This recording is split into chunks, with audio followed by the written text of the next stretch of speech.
agradezco esta, esta posibilidad de poder estar reunidos con ustedes para poder estar disertando. Agradezco también las elogiosas palabras de Manuel, porque claramente tratar de doblegar al statu quo no es fácil. La realidad es que los procesos de cambio, cuando uno estudia, los procesos de cambio siempre generan resistencia al statu quo, y cuanto más fuerte ese proceso de cambio, evidentemente la resistencia es aún muchísimo mayor. Y son décadas y décadas de acumular ideas en la dirección incorrecta. Entonces también se hace muy difícil, porque parte del proceso implica comprender cosas con las cuales estábamos acostumbrados a pensar, evidentemente no están bien y hay que cambiarlas. Y eso además requiere todavía muchísimo más tiempo. Digo que es la parte vinculada al cambio cultural. Lo que sí habría que tomar conciencia es que Argentina entró al siglo XX siendo un país desarrollado, y es el único país que, siendo desarrollado, se convirtió en subdesarrollado. Y parece bastante poco autocrítico para aquellos que han defendido ese modelo sostener que esa es la solución, cuando en realidad ese es el modelo que nos hundió. Violar la restricción de presupuesto no es gratis. Fue tan impactante cómo llegó a la gente la idea del no hay plata. Es decir, el no hay plata todos hacemos regularmente. Y a Argentina eso no le fue barato, haber violado sistemáticamente la restricción de presupuesto. Argentina durante el siglo XX, por ejemplo, mientras que Estados Unidos tuvo 4 crisis, Argentina tuvo 22. Y cuando ustedes miran las crisis de Argentina a lo largo del siglo XX, la característica común de todas las crisis es que tiene un déficit fiscal que es o alto o desmesuradamente alto. De hecho, las crisis más emblemáticas de Argentina tienen niveles de déficit fiscal verdaderamente obscenos. Ya sea como el caso del Rodrigazo en 1975, que teníamos un déficit fiscal de 14 puntos del PBI, o la tablita cambiaria en el año 81, que tenía 11. La hiperinflación de Alfonsín ocurrió con 8 y la convertibilidad se cayó con 7. Bueno, nosotros recibimos 15 de déficit fiscal entre el Tesoro y el Banco Central, que era, digamos, una ficción, ¿no? Porque básicamente el Tesoro generaba déficit fiscal, lo financiaba con emisión monetaria, y por otra ventanilla, digamos, el Banco Central retiraba esos pesos y terminó pagando 10 puntos del PBI. Entonces, básicamente teníamos un déficit fiscal de 15 puntos del PBI. Y también, digamos, resulta increíble algunas propuestas, porque se supone que cuando uno pasa por la administración pública y tiene, digamos, esta tarea de llevar a cabo, ya sea el país, ya sea una provincia o ya sea un municipio, se supone que en el medio debió aprender qué era la restricción presupuestaria. Digo, lo comento así al pasar, porque días atrás el ex gobernador Schiaretti nos a nosotros por lo que estábamos haciendo, y hacía una propuesta de gastar más, muy linda, sonaba muy linda, la verdad que sonaba muy linda, pero implicaba elevar el déficit fiscal en 7 puntos del PBI. Entonces la pregunta es ¿con qué lo vamos a financiar? ¿Con emisión monetaria? ¿Vamos a generar una hiper? Digamos, ¿lo vamos a financiar con endeudamiento en un contexto como el actual, digamos, donde frente al pánico político que se está espiralizando en el mercado y generando una descoordinación enorme en términos de riesgo país, un país que tiene déficit cero, o sea, uno de los 5 países del mundo que tiene déficit cero, que llevó la relación deuda-producto de niveles cercanos al 100 al 44 y que cuando miramos la deuda con el mercado está en torno al 25%. Digamos, y aún pasa esto, o sea, imagínense con un déficit fiscal de 7 puntos del PBI.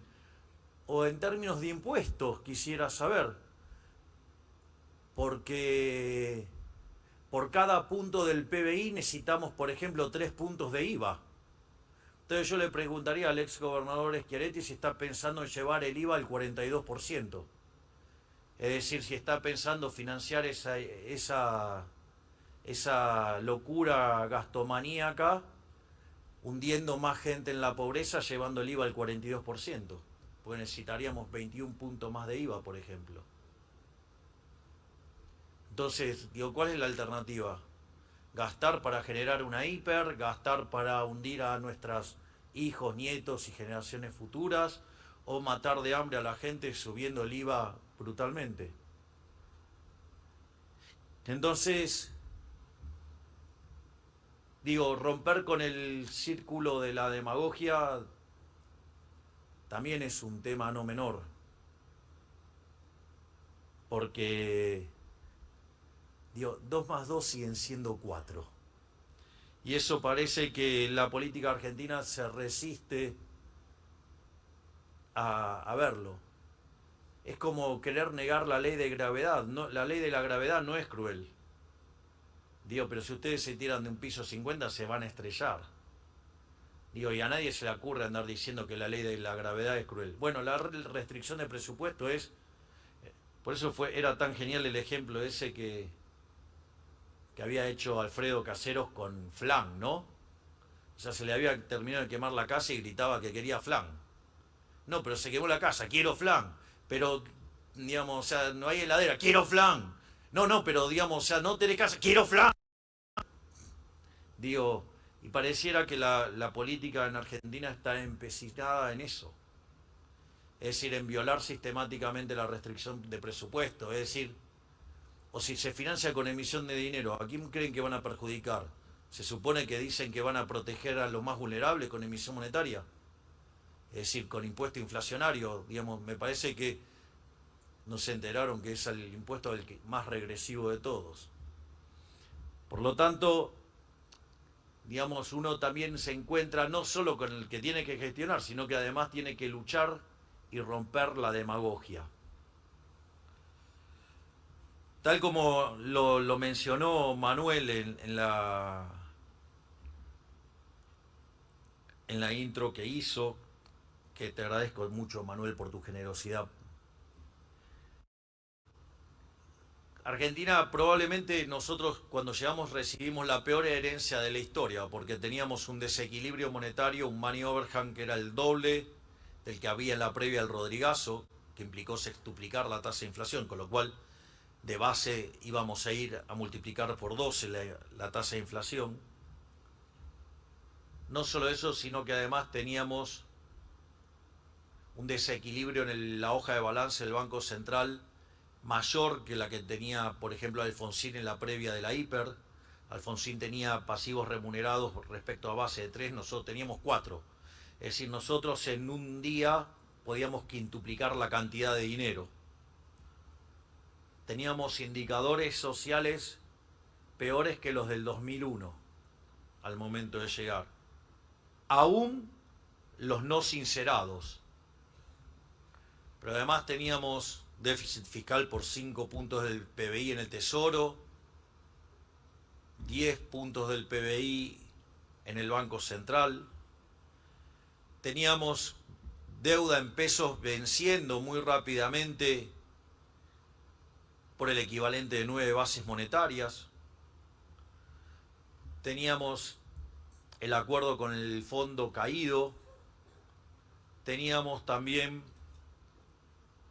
las deudas comerciales en el Banco Central, la CIRA por más de 40.000 millones de dólares. Teníamos reservas netas negativas por 11.500 millones de dólares. Había una brecha que era del 200%. El riesgo país al momento en el cual ganamos las elecciones estaba en torno al 3.000 puntos básicos. Y la inflación, es muy interesante ver la evolución porque, digamos, terminaba viajando a niveles del 211 en el año, pero cuando ustedes tomaban, por ejemplo, los promedios móviles, cuanto más corto el promedio móvil, más alto le daba, y obviamente el dato más alto era el de la punta, ya sea en el consumidor al 25%, ya sea en mayoristas al 54%, o básicamente la inflación que se medía en términos diarios, que estaba en el 1,5%, es decir, la hiperinflación estaba en camino. Digo, eso fue, digamos, la herencia que nosotros recibimos. Eso fue lo que hubo que resolver. Y digo, más allá de las discusiones y algunas cuestiones que uno pueda hacer,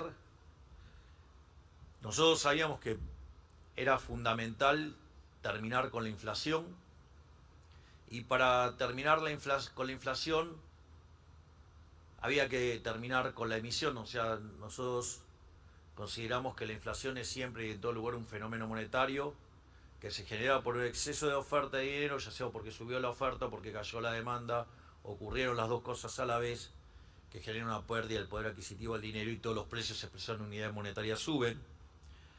Y eso esencialmente requería poner en caja el Tesoro y poner en caja el Banco Central para cortar de una vez por todas con la emisión monetaria. Entonces ahí digo, quiero ponerme más en la parte positiva. Digo, ¿qué lecciones hemos aprendido de todo esto, al menos en este corto tiempo? Y el motivo por el cual me convocan de distintas universidades del mundo, digamos, para explicar qué es lo que ha pasado en Argentina. Porque acá se sostenía que la inflación no era monetaria, sino que era multicausal. Decían que si hacíamos el ajuste iba a ser hiperrecesivo y que iba a haber una gran cantidad de desempleo y pobres. Y ni que hablar, digamos, toda la discusión sobre el tipo de cambio y los precios y básicamente el orden en las calles. Entonces, nosotros emprendimos un ajuste fiscal en el primer mes de gestión, después de 123 años de déficit fiscal, que no arregló nadie en 123 años. En el primer mes de gobierno nosotros pusimos las cuentas fiscales en orden. Es decir, algo que parecía imposible a lo largo de 123 años, nosotros lo hicimos en un mes. No solo eso, sino que comenzamos a trabajar en limpiar la hoja del Banco Central para terminar con el cuasi fiscal. Y algo de lo que nadie en la política hacía una propuesta al respecto, y en realidad era una verdadera bomba de tiempo, se resolvió en 6 meses. Es decir, que a lo largo de el primer semestre del 2024 no solo pusimos en caja al fisco, más terminamos con la emisión monetaria. Y a partir de ahí nosotros empezamos a discutir sobre dos conceptos, lo que es la base monetaria amplia y la base monetaria observada, y se habían creado instrumentos para que, conforme se fuera recomponiendo la demanda de dinero, eso generara endógenamente una expansión de la base monetaria en el formato tradicional para abastecer esa demanda de dinero, y que el techo iba a ocurrir cuando se tocaran los dos conceptos de base monetaria. Pero frente a ese ajuste consideraban que la inflación no iba a bajar y que no podía bajar de ninguna manera del 30% en minoristas. Y para sorpresa de muchos, bajó de 30, después no la íbamos a poder bajar de 10, bajó de 10, después no la íbamos a poder bajar de 8, bajó de 8, después no podía bajar de 4, bajó de 4, y hoy la inflación viaja entre el 1,5 y el 2% hace 4 meses. Es decir, que la inflación es un fenómeno monetario. Porque además, Friedman, cuando decía y daba esa frase, añadía que la política monetaria tiene rezagos. Esos rezagos en Argentina se estiman que son entre 18 y 24 meses. Es más, un reciente trabajo de la Universidad de Córdoba, un alumno de la Universidad de Córdoba, que le tutorió la tesis mi queridísimo amigo Enrique Neder, digamos, probó que el rezago de la política monetaria en Argentina son 26 meses. Por lo tanto, si Argentina siguiera con esta política de mantener constante la cantidad de dinero, para mitad del año que viene, la inflación en Argentina habrá sido solo una mala historia que se habrá terminado.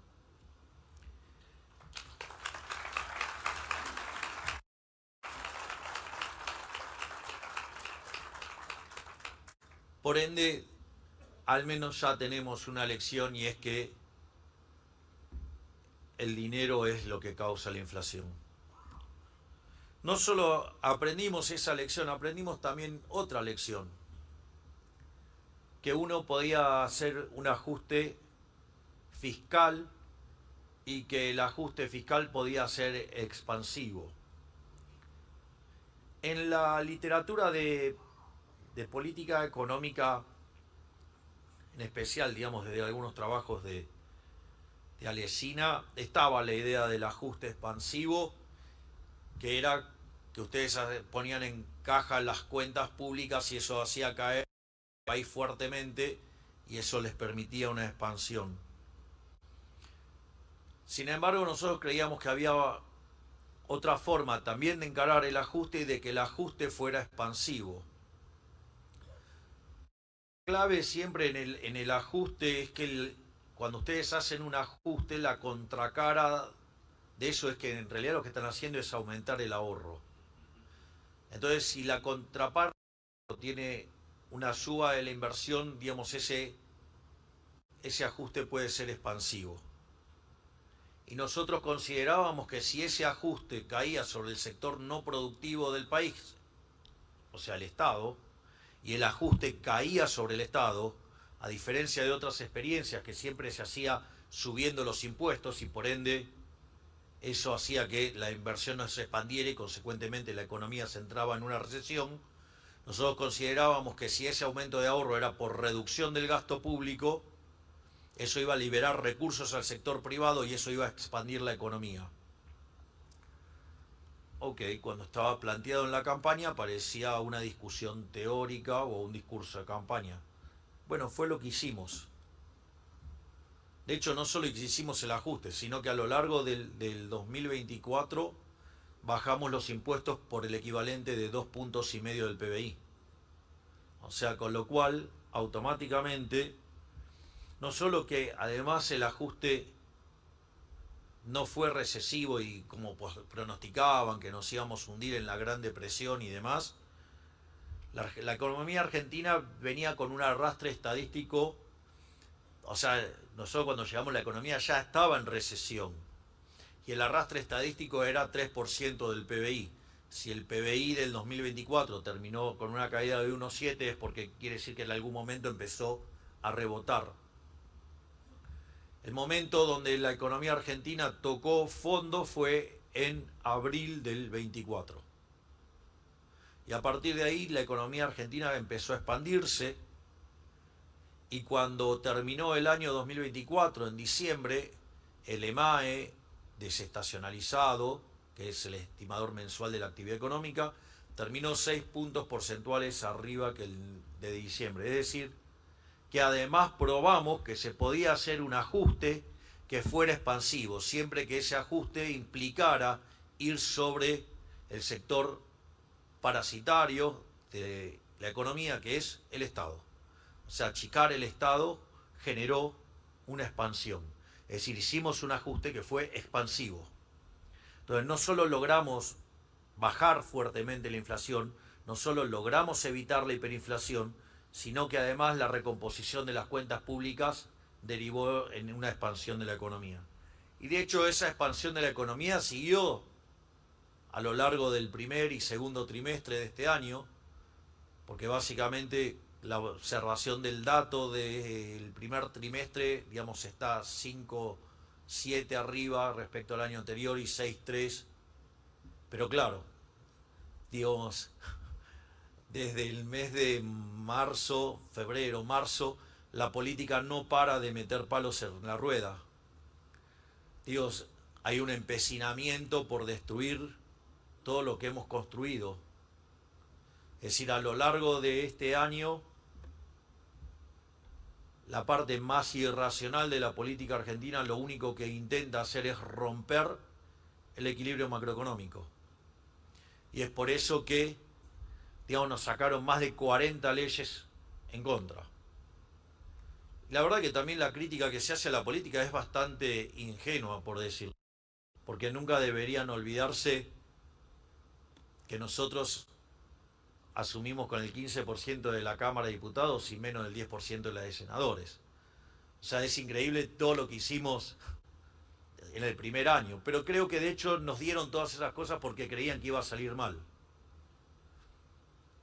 Porque además todo este proceso fue acompañado por casi 9.000 reformas estructurales. Y lo más interesante entonces es que el ajuste sí puede ser expansivo. Argentina igual tiene el PBI hoy en niveles máximos de producción, o sea, en línea con los que teníamos en el 2011. Tenemos los niveles de consumo en los máximos históricos, es decir, en línea con los del 2011. Y recuerdo que también decían que íbamos a hacer que la pobreza se multiplicara enormemente. Y la realidad es que si uno llevara esto a la frecuencia mensual del análisis de la pobreza, para contemplar, digamos, las cosas que quedan escondidas detrás de un promedio cuando una variable es creciente, o digamos lo que implica haber tenido controles de precio y entonces contablemente tenían un nivel de pobreza, pero cuando iban al mercado era distinto porque no encontraban el producto en la góndola, lo tenían que ir a buscar a otro lado. Cuando ustedes corregían por todas esas cosas, eso queda plasmado en el indicador de pobreza que sigue Ditela y estaba en el orden del 54 y 57% según cuando se paran. Y hoy ese indicador está en 30%. Es decir, que este gobierno sacó de la pobreza a 12 millones de argentinos. Había además 6 millones de argentinos que no comen y hoy comen porque salieron de la indigencia. Por lo tanto, no solo que pusimos en caja las cuentas públicas, sino que además bajamos la inflación y además sacamos gente de la pobreza y la indigencia. Es decir, generamos como que parece que hubiéramos encontrado la máquina de la prosperidad. ¿Quiere decir que los problemas se terminaron? No, de ninguna manera estoy diciendo que se terminaron los problemas. Es decir, nosotros sabemos que tener 30% de pobres es algo hiper doloroso. Digamos, es como estar a mitad de camino. Digo, la realidad es que la pregunta es, ¿qué hacemos? Y yo diría, mire, no aflojemos, sigamos para adelante. ¿Logramos? ¿Falta un montón? Sí, pero hemos logrado un montón. Hay que hacer que valga la pena todo ese esfuerzo que acabamos de hacer durante estos casi 20 meses, que valgan la pena. Hay que seguir adelante. Es decir, y después a veces dicen no escuchan. Digo, ¿qué quieren que escuche? La receta que fracasó durante 100 años. ¿Qué quieren? ¿Que volvamos al déficit fiscal, a la emisión monetaria, al descontrol cambiario monetario? O sea, digo, ya sabemos qué es esa receta. Dejó 57% de pobres, el 70% de los chicos pobres. Digamos, estábamos al borde de la hiper. Digo, eso no es una solución. Entonces, lo que, digamos, nosotros estamos pidiendo en este momento es que no aflojen, que sabemos que es duro, que falta, pero estamos a mitad de camino. Por lo tanto, hay que salir adelante. O sea, hay que seguir, digamos, hay que seguir metiéndole, hay que seguir empujando. Digamos, ¿por qué? Porque del otro lado está el camino de la prosperidad.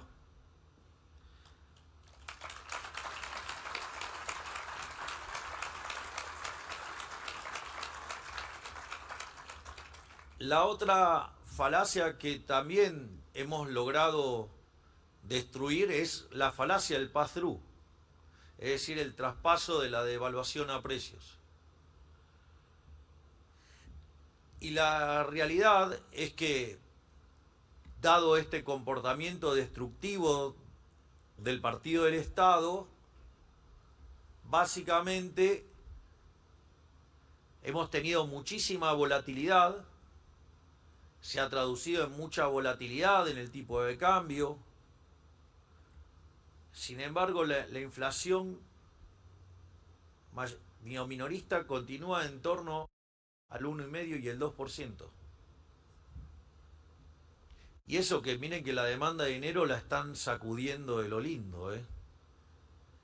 Entonces, la realidad es que también, digamos, es bueno comprender cómo funciona el sistema de precios.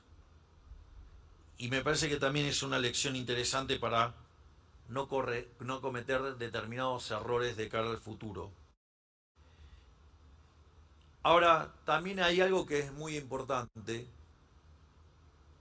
y que si no hubiera estado esta contrapartida, todos no se hubieran podido lograr. Es decir, hemos hecho cosas maravillosas en materia de bajar la inflación, en materia de ir recomponiendo la cuestión del endeudamiento. De hecho, la deuda bajó en 50.000 millones de dólares. Nosotros teníamos 500.000 millones de dólares cuando llegamos, hoy son 450.000 millones de dólares.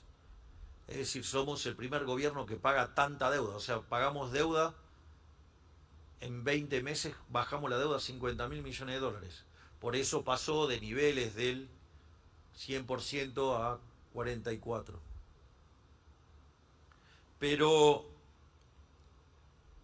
y además hicimos las 9.000 reformas estructurales, además todo el trabajo de Sandra Petovelo, digamos, en Capital Humano, pero claramente esto no hubiera sido posible si no había orden en las calles, y ahí también quiero agradecer al enorme trabajo de la ministra Bullrich, que está aquí con nosotros.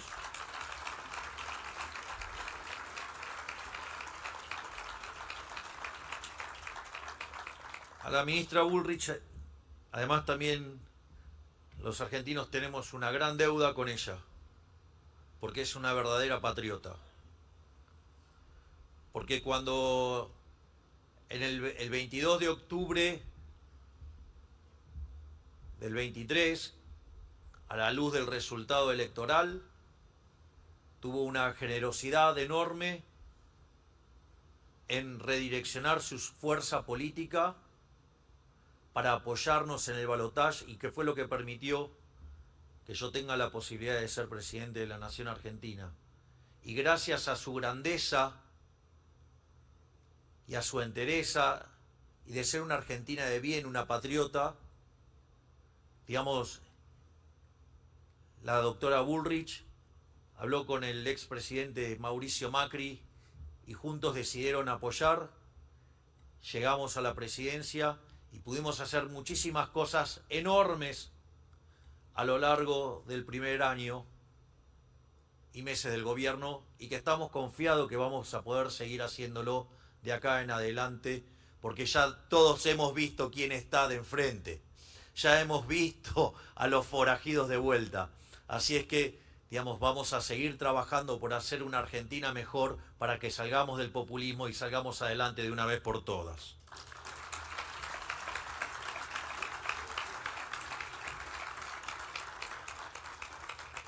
Pero más allá de esa grandeza, también llevó a cabo una tarea enorme, que fue la de poner orden en las calles. Es decir, la ministra Petovelo había identificado el nexo, donde había que romper el nexo entre lo que eran las prestaciones sociales y el momento que llegaba a la gente, digamos, donde estaban en el medio los gerentes de la pobreza, y había que cortar ahí. Pero ahí cortar los cables no era tan fácil. De hecho, decían que era imposible. Cuando nosotros llegamos había 9.000 piquetes por año. Bueno, la ministra Bullrich lo llevó a 0. O sea, con el protocolo antipiquete.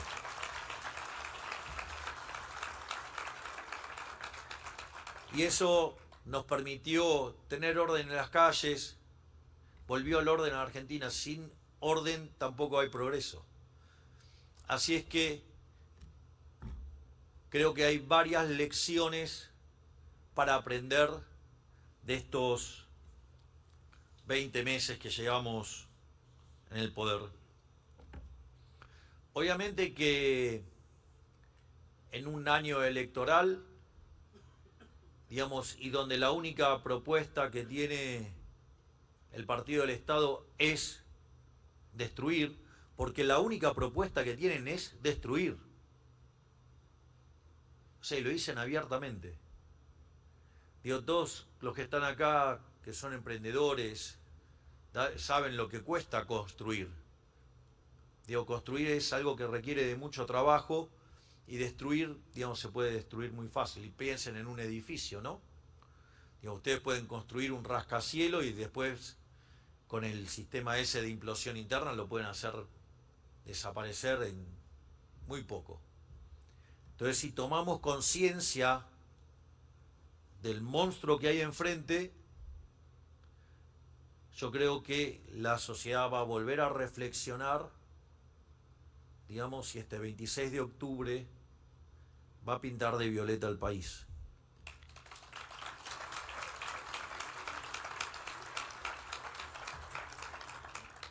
Y esto es más allá, digamos, de una encuesta o de lo que uno pueda estar mirando. Es principio de revelación pura. Si estuvieran para ganar, acorde a lo agrandado que están, seguramente no estarían tratando de romper todo el tiempo. Así es que parte de lo que están viendo, parte del desafío, parte de todas las problemáticas que se están impulsando desde el Partido del Estado, es la contracara, porque saben que pierden. Entonces quieren romper todo para conseguir un mejor resultado. Pero nosotros vamos a seguir peleando y vamos a seguir avanzando, no nos vamos a rendir de ninguna manera, porque nosotros vinimos para hacer grande a la Argentina nuevamente y no vamos a cesar en esa tarea de ninguna manera.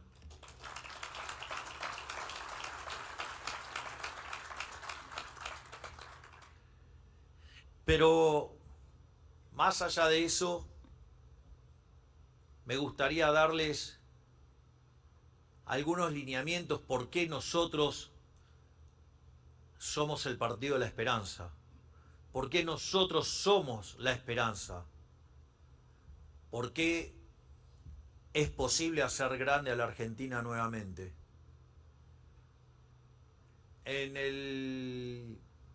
Lo que fue en la cadena, en la presentación del presupuesto, básicamente expliqué que Argentina en 10 años se podía convertir en un país de altos ingresos, en 20 años codearse con las potencias, las principales potencias mundiales, y en 30 años podía estar en el top 3. Entonces ahora lo que voy a hacer es dar los fundamentos de por qué eso es posible.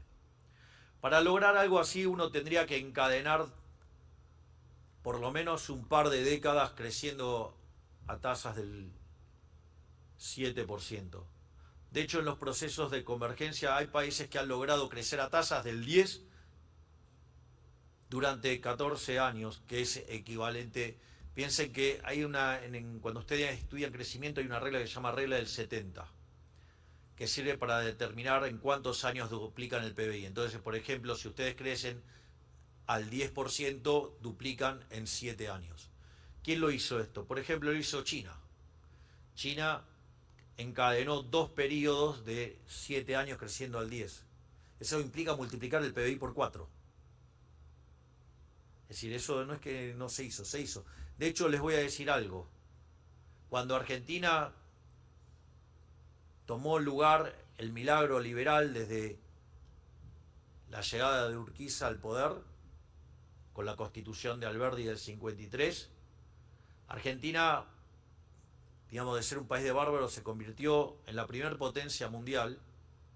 Si toman la reestimación de Madison, puede ser tercero, igual no deja de ser un milagro. Y básicamente cuando miran la tasa a la que crecía Argentina, en el relativo al mundo, es más alto que lo que eran las tasas chinas respecto al mundo. O sea, con lo cual, si lo hicimos en el siglo XIX, ¿por qué no lo vamos a poder hacer en el siglo XXI? Es decir, lo único que hay, digamos, pero sobre todas las cosas, coraje. Y yo creo que los argentinos, después de tanta resiliencia, tantas cosas malas, si hay algo que tenemos es fuerza y coraje para hacerlo. Pero de vuelta, ¿cuáles son los fundamentos para esto? El primero es el equilibrio fiscal. Hay un trabajo maravilloso que hizo hace poco Juan Pablo Nicolini, que es un economista de la Universidad de Itela, que Guido lo conoce, obviamente, y que además trabaja en la Reserva Federal, y mostró que con solo alcanzar el equilibrio fiscal, la economía argentina podría crecer de manera sistemática al 4%. Y hablando con el profesor Nicolini, una de las cosas que me decías, eso es cierto, pero además eso no hacía diferencia si el equilibrio fiscal se alcanzaba subiendo impuestos o bajando gastos. Y claramente no es lo mismo. Por lo tanto, una solución hecha desde la reducción del Estado, probablemente la tasa de crecimiento sea más alta. Además, eso conlleva a una reducción de la relación. Inexorablemente, yo entiendo, digamos, los problemas de la dinámica electoral y la situación que hay actualmente en los mercados. Pero, a ver, Argentina es uno de los 5 países del mundo que tiene equilibrio fiscal. O sea, solamente, en casi 200 países en el mundo, solamente 5 tienen equilibrio fiscal. Nosotros somos uno de ellos.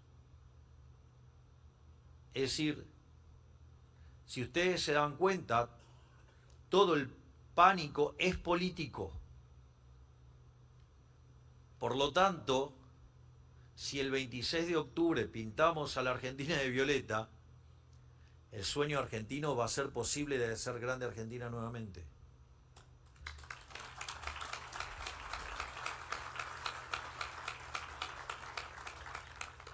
Otro elemento que también es muy importante, cuando ustedes tienen inflación generan distorsión de precios relativos y esa distorsión de los precios relativos castiga el crecimiento económico.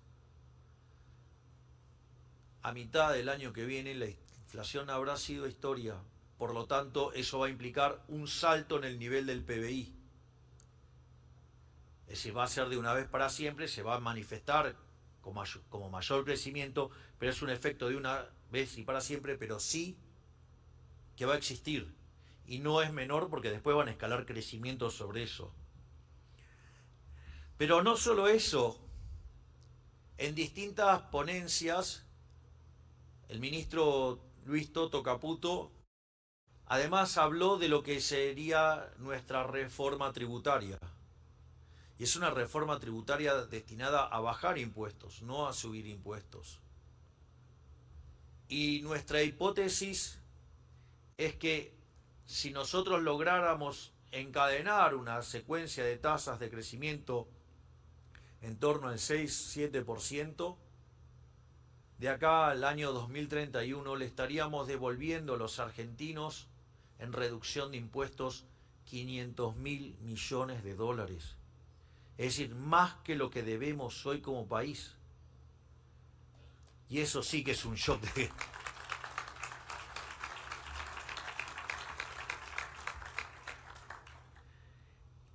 Además, otro elemento que juega un rol importante en el crecimiento es el trabajo enorme que hace el doctor Federico Sturzenegger en el Ministerio de Desregulación. Voy a contar una anécdota que muestra básicamente acerca de los fundamentos de lo que estamos haciendo. Cuando me tocó ser parte de la reunión del G7, invitado por la primera ministra de Italia, Giorgia Meloni, me invitó para hablar sobre inteligencia artificial y crecimiento económico. Y básicamente una de los ejes centrales de mi presentación tenían que ver con que no tenía sentido todos los escenarios distópicos que plantean acerca de la inteligencia artificial y que esto en realidad iba a ser algo maravilloso para el mundo porque iba a implicar una aceleración de la tasa de crecimiento como consecuencia del aumento de la productividad. De hecho, el doctor Reidel, digamos, quien además está con las cuestiones de energía nuclear y los temas de inteligencia artificial, porque obviamente los data centers hay que alimentarlos, entonces son cosas y necesitan de mucha energía y de mucha estabilidad. Entonces, cuando terminó la reunión, mientras que esperábamos que llegara el Papa Francisco con Meloni, justo se les había roto el carrito, era un carrito de golf, pero se rompió y entonces tardaron en llegar. Entonces nos quedamos en un costado con Kristalina Georgieva hablando de su ponencia y de mi ponencia. Ella básicamente había trabajado sobre un artículo de Keynes, digamos, que muy poco conocido. Yo sí lo tuve la suerte de leerlo. Les aviso que las obras completas de Keynes son 30 tomos. Y hay muchos hablando que hablan de la teoría general y no la leyeron. Yo la teoría general la leí 5 veces, pero además leí bastante más de las obras de Keynes, no solo la teoría general. Digamos, y es difícil catalogar en algún lugar a Keynes, digamos, porque depende en el momento de la vida de Keynes qué es lo que van a leer. No es el mismo el Keynes del Tratado sobre el Dinero que el Keynes de la teoría general. No es el de el breve tratado sobre la reforma monetaria, no es el mismo el de las consecuencias económicas de la paz. Digo, es difícil encasillar a un autor de esas características, pero hay un artículo muy interesante ya, digamos, sobre los últimos tiempos de Keynes, que es La economía para mis nietos, y que muestra cómo es, y él se va ideando cómo sería el futuro. Y en función de eso, digamos, Georgieva plantea un ejercicio optimista donde dice la tasa de crecimiento del PBI per cápita salta un punto porcentual. Obviamente yo tenía en mente algo mucho más radicalizado, que es volver a revitalizar la idea de la mano invisible combinada con la fábrica de alfileres. La fábrica de alfileres es la idea de los rendimientos crecientes. De hecho, recientemente con el doctor Reidel acabamos de mostrar, y ahora estamos buscando el journal que nos publique lo que hicimos, hemos logrado reconciliar la idea de la mano invisible con los rendimientos crecientes, o sea, con la fábrica de alfileres. Es decir, que uno puede tener un óptimo de Pareto aún con rendimientos crecientes. Así es que, digamos, la gente que sabe de equilibrio general y crecimiento lo va a valorar mucho, pero, digamos, lo importante es las consecuencias prácticas que tiene para la vida de los seres humanos y en especial en Argentina, que tenemos un ministerio de desregulación. Entonces, yo le conté esta idea, que el problema con la economía neoclásica de querer replicar mercados competitivos, cuando aparecían los rendimientos crecientes, como los rendimientos crecientes están asociados a estructuras concentradas, se generaban una maraña de regulaciones que terminaba matando el crecimiento económico. Y que lo que había que hacer era desregular y liberar rendimientos crecientes, que eso lo que iba a hacer es generar crecimiento económico. Bueno, imagínense que semejante torpedo a la economía neoclásica no la tenía muy cómoda a Kristalina Georgieva. Pero por las dinámicas que hemos tenido y que después derivó en el acuerdo en el cual saneamos el activo del Banco Central, en esas etapas tenemos una reunión en Nueva York y cuando nos sentamos a hablar me dijo, usted tiene razón. Yo sabía que le tenía que contestar 4 preguntas, pero digo, no sabía razón si todavía no había contestado. Entonces, si todavía no contesté, dije yo. Me dice, no, usted lo que me dijo en Italia tenía razón. Había puesto a sus econometristas a testear la hipótesis de la relación entre regulación y crecimiento y digamos, lograron probar mi hipótesis que si ustedes desregulan, crecen. A partir de...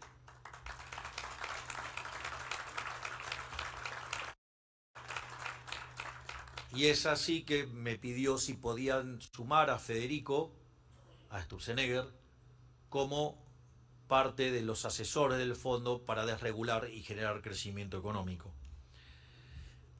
Así es que esto que había arrancado como una idea teórica y que nosotros veíamos que estaba funcionando, también fue validado en el plano empírico y hoy es un modelo a copiar en todo el mundo. Y claramente esto lo que va a hacer, no solo tenemos un piso de crecimiento por el equilibrio fiscal, no solo vamos a tener del 4, ¿no? Vamos a tener más crecimiento porque se hizo bajando el gasto público, no solo porque además va a bajar también los impuestos, sino que además en materia de desregulación vamos a seguir yendo al hueso. ¿Por qué? Porque eso va a ser en favor de los argentinos, va a potenciar muchísimo más el crecimiento económico y crecer a tasas durante la convergencia a niveles del 7% va a ser posible. Y es por eso que decimos que en 10 años nos vamos a convertir en un país de altos ingresos, en 20 años en una potencia y en 30 años en uno de los países top 3 del mundo. Porque sí se puede hacer y lo vamos a hacer porque no solo sabemos cómo hacerlo, sino que además, sobre todas las cosas, tenemos la convicción, por ende lo vamos a hacer.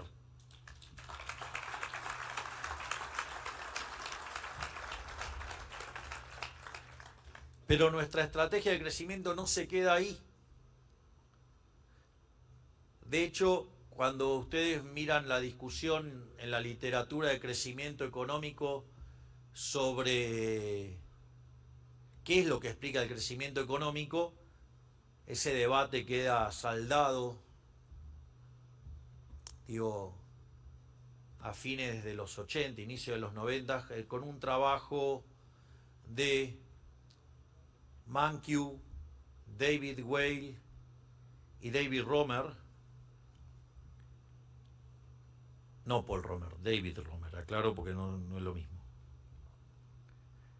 Y básicamente lo que de aquella famosa ecuación de Solow testeando el crecimiento en el 57, su modelo del 56, que solamente el capital explicaba el 15%, al incorporar el capital humano saltaba al 85%, es decir, explicaba 70 puntos más y dije, se acabó la discusión, esto es capital humano. Y nosotros, es tanto lo que creemos en eso, Es más, le voy a contar una anécdota. En la época que yo vivía, digamos, en el departamento del Abasto y que estábamos solamente con Ani y yo, había un cuadro en el living de 1,5 metros por 1 metro de Gary Becker derivando la ecuación de Slutsky intertemporal. Así es que imagínense que para mí, capital humano, además de tener sobre las espaldas 25 años de dar clases de microeconomía y de equilibrio general, evidentemente tiene un rol importante Gary Becker. Y fue tal el homenaje que le hice a Gary Becker llegando al gobierno, es que a un ministerio le puse capital humano. Un ministerio que integra el capital humano de primera generación con el de segunda generación. Es decir, lo que tiene que ver con la parte de la alimentación y de la salud. De hecho, el tema de salud era tan complejo que hubo que separar a un ministerio aparte por los problemas del ministerio y la dificultad, pero igual siguen trabajando integrados, de modo tal de asegurar el capital humano el de primera generación. Porque eso es lo que después permite que esos jóvenes después puedan estudiar, puedan trabajar, y además también trabajamos en la que tiene que ver en la reinserción de aquellos que han quedado desplazados del sistema, de dar contención con los que les cuesta un poco más volver. Y trabajar, la verdad que funcionó, porque bajar 12 millones la cantidad de pobres no es un tema menor, sacar a 6 millones de personas que no comían hoy comen, por lo tanto se le da un rol importante y dentro de esto también está el tema laboral. Por lo tanto, no solo va a haber reformas que bajen regulaciones, sino que además esto implica que vamos a avanzar hacia un mercado laboral más desregulado.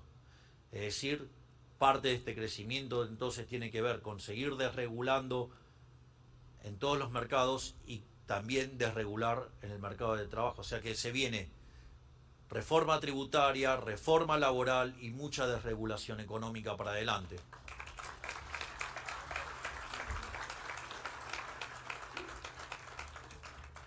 Les hago una nota de color. Cuando le empezaron a torpedear el barco a De la Rúa, fue porque quiso hacer la reforma laboral. No sea cosa que los que están torpedeando atrás sean los mismos. No van a poder parar el cambio. Pero no solo eso.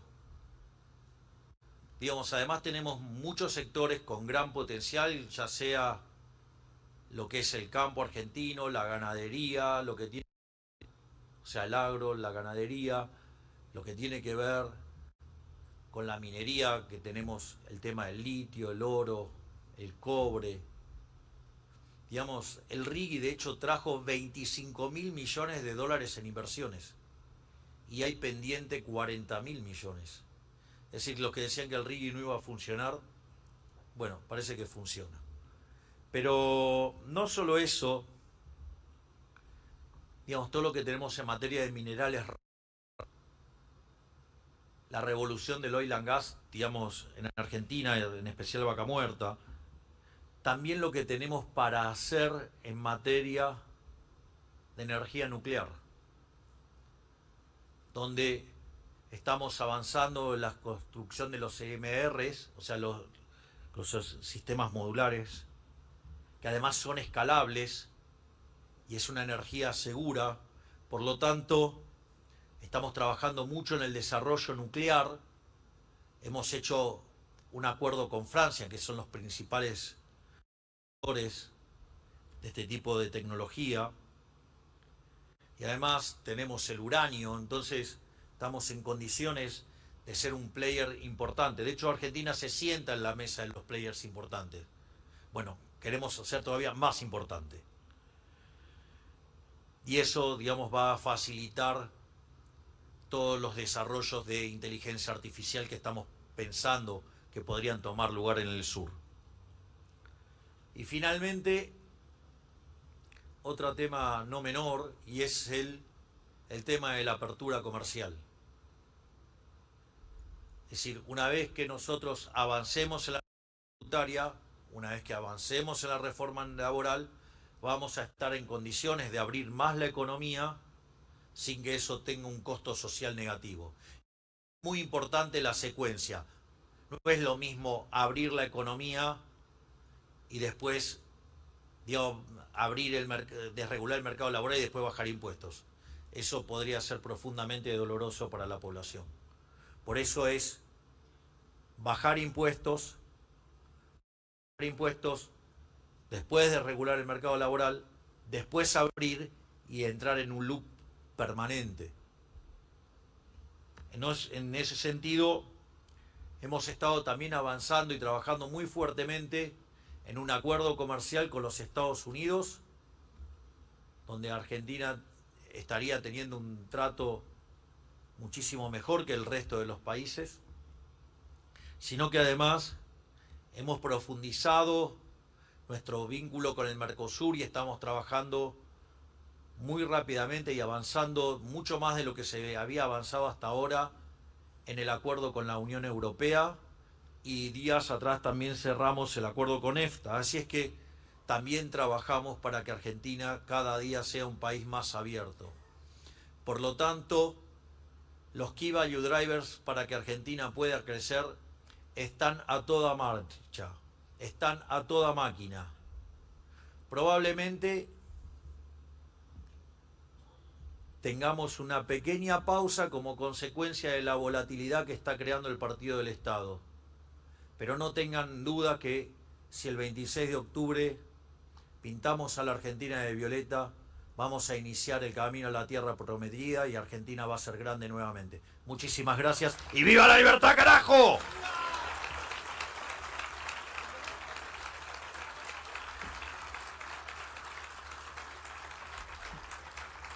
¿Por eso? Agradecemos y despedimos con este fuerte aplauso